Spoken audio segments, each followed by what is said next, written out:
ജമൈക്കയിലെ കനത്ത മഴയിലും ശക്തമായ കാറ്റിലും പെട്ടുപോയ നൂറുകണക്കിന് വിനോദസഞ്ചാരികൾ മുറികൾക്കുള്ളിൽ തന്നെ അടച്ചുപൂട്ടി കഴിയേണ്ടി വന്നു.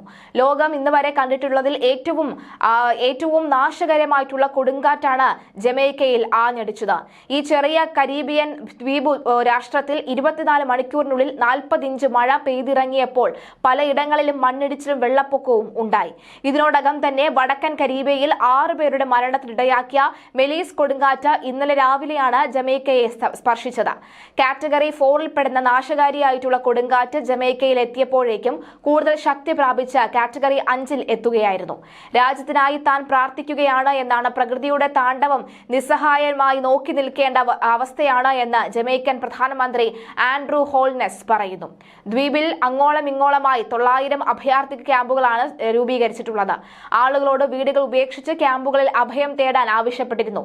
കിങ്സ്റ്റൺ ഉൾപ്പെടെ 7ഓളം തെക്കൻ മേഖലകളിൽ ആളുകളെ ഒഴിപ്പിച്ചിട്ടുണ്ട്. ബ്രിട്ടീഷുകാരും അമേരിക്കക്കാരും ഉൾപ്പെടെ ഒഴിവുകാലം ആസ്വദിക്കാൻ ജമൈക്കയിലെത്തിയ നിരവധി പേർക്കാണ് കൊടുങ്കാറ്റിന്റെ തിക്തഫലം അനുഭവിക്കേണ്ടി വന്നത്. പലർക്കും നാളെ ബുധനാഴ്ച വരെയെങ്കിലും ഹോട്ടൽ മുറികളിൽ തന്നെ കഴിയേണ്ടതായി വരുമെന്നാണ് അറിയാൻ കഴിയുന്നത്. കനത്ത മഴയിൽ വെള്ളപ്പൊക്കം ഉണ്ടായതോടെ കൂടുതൽ ഇടങ്ങളിൽ മണ്ണിടിച്ചിലുണ്ടായേക്കുമെന്നും മുന്നറിയിപ്പ് വരുന്നുണ്ട്.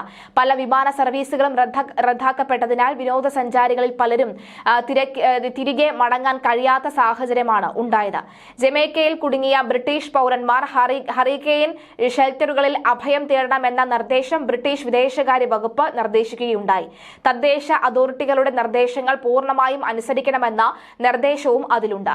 പാക്കേജ് ട്രിപ്പുകളിൽ ഉള്ളവർ തങ്ങളുടെ ഏജന്റുമാരുമായി ബന്ധപ്പെട്ട നിർദ്ദേശങ്ങൾ സ്വീകരിക്കണമെന്നും മുന്നറിയിപ്പിൽ പറയുന്നു. മെലീസ കൊടുങ്കാറ്റിന്റെ ഗതിവിഗതികൾ ബ്രിട്ടൻ സസൂക്ഷ്മം നിരീക്ഷിച്ചു വരികയാണ് എന്നാണ് വിദേശകാര്യ സെക്രട്ടറി യുവറ്റ് കൂപ്പർ പറയുന്നത്.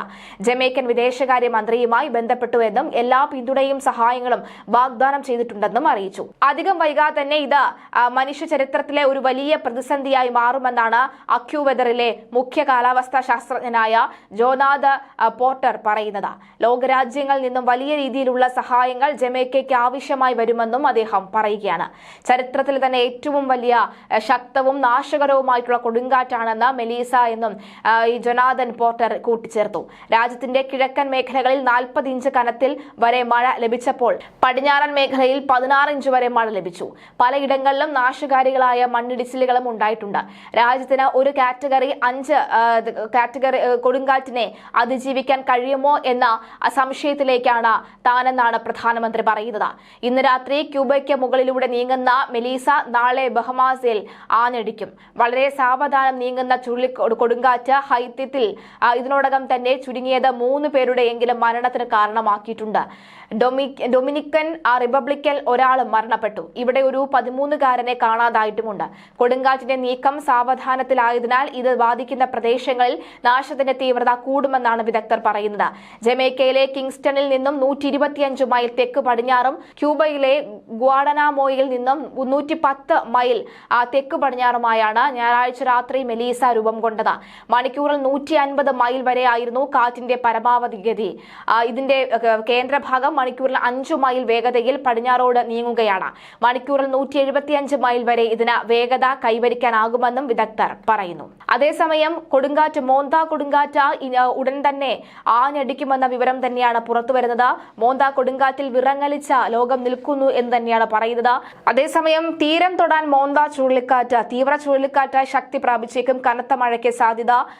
അവധികളടക്കം പ്രഖ്യാപിച്ചിട്ടുണ്ട്. ഇടുക്കിയിൽ മുൻകരുതലിന്റെ ഭാഗമായി മൂന്നാർ ഗ്യാപ്പിലുള്ള രാത്രിയാത്ര നിരോധിച്ചിട്ടുണ്ട്. മണ്ണിടിച്ചിൽ ദുരന്തബാധിതരുടെ ക്യാമ്പ് പ്രവർത്തിക്കുന്നതിനാൽ അടിമാലി ഗവൺമെന്റ് ഹൈസ്കൂളിൽ LP UP വിഭാഗങ്ങൾക്ക് ഇന്ന് അവധി പ്രഖ്യാപിച്ചിട്ടുണ്ട്. മണ്ണിടിച്ചിൽ ഭീഷണി നിലനിൽക്കുന്നതിനാൽ അടിമാലി മൂന്നാർ പാതയിൽ അനിശ്ചിതകാലത്തേക്ക് യാത്രാ നിരോധനം ഏർപ്പെടുത്തിയിട്ടുണ്ട്. ബംഗാൾ ഉൾക്കടൽ രൂപം കൊണ്ട മോന്ത ചുഴലിക്കാറ്റ് ഇന്ന് തീരം തൊടും. ചുഴലിക്കാറ്റ് ഇന്ന് അർദ്ധരാത്രിയോടെ ആന്ധ്ര തീരത്തെത്തും. മണിക്കൂറിൽ 110 കിലോമീറ്റർ വേഗതയിലാണ് കാറ്റ് വീശുന്നത്. മോന്ത ചുഴലിക്കാറ്റ് തീവ്ര ചുഴലിക്കാറ്റായി ശക്തി പ്രാപിക്കാൻ സാധ്യതയുണ്ട്. ആന്ധ്രാപ്രദേശത്തിലെ വിവിധ പ്രദേശങ്ങളിൽ ജാഗ്രത നിർദ്ദേശം നൽകിയിട്ടുണ്ട്. ചുഴലിക്കാറ്റിന്റെ പശ്ചാത്തലത്തിൽ ആന്ധ്ര, ഒഡീഷ എന്നീ സംസ്ഥാനങ്ങൾ കനത്ത മഴ തുടരുകയാണ്. ആന്ധ്രയിലെ 23 ജില്ലകളിലും മുന്നറിയിപ്പുണ്ട്. ഈ സംസ്ഥാനങ്ങളിൽ ദേശീയ ദുരന്ത നിവാരണ സേനയുടെ കൂടുതൽ യൂണിറ്റുകളെ നിയോഗിച്ചിട്ടുണ്ട്. മോന്ത ചുഴലിക്കാറ്റ് വടക്കോട്ട് നീങ്ങുന്നതിനനുസരിച്ച് കേരളത്തിൽ മഴയുടെ ശക്തി കുറയും. ചുഴലിക്കാറ്റിനെ തുടർന്ന് വിശാഖപട്ടണം വഴി കടന്നുപോകുന്ന 43 ട്രെയിനുകളാണ് റദ്ദാക്കിയിട്ടുള്ളത്. അതായത് 72 ട്രെയിൻ സർവീസുകൾ റദ്ദാക്കി എന്ന പുതിയ അപ്ഡേഷൻ കൂടി വരുന്നുണ്ട്. അതുപോലെ തന്നെ വിമാന യാത്രകൾക്കും മാറ്റമുണ്ട് എന്നാണ് വ്യക്തമാകുന്നത്. എന്തായാലും മോന്ത ചുഴലിക്കാറ്റ് ഉടൻ തന്നെ ആഞ്ഞടിക്കും. ഇന്ന് രാത്രിയോടുകൂടി ആഞ്ഞടിക്കും. ബംഗാൾ ഉൾക്കടൽ രൂപം കൊണ്ട മോന്ത ചുഴലിക്കാറ്റ് ഇന്ന് കരതൊടും. ഭീഷണിയാണ് നിലനിൽക്കുന്നത്.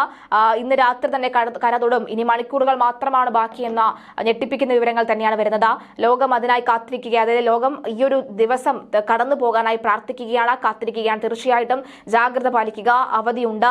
ഈ പുഴകളിൽ ഇറങ്ങാതിരിക്കുക, പ്രധാനമായും മീൻ പിടിക്കാൻ പോകാതിരിക്കുക. അങ്ങനെയുള്ള പ്രധാന ജാഗ്രത നിർദ്ദേശങ്ങൾ കൃത്യമായി തന്നെ പാലിക്കുക.